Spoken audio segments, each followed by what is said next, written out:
大家好，我係工聯會新界西南嘅立法會議員陳穎欣 Joey Chan。踏入馬年，祝願國家富強，香港百業興旺，欣欣向榮，荃灣葵青社區發展蓬勃。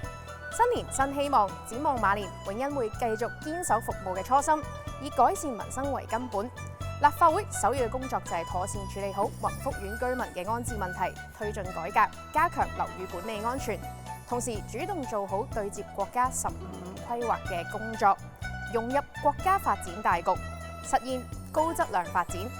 新一年亦都祝願人人有工開，打工仔升職加薪。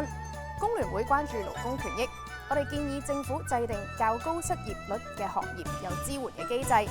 若然失業率嚴重嘅行業隨即凍結輸入外勞，同埋啟動支援措施，保障本地工友優先就業。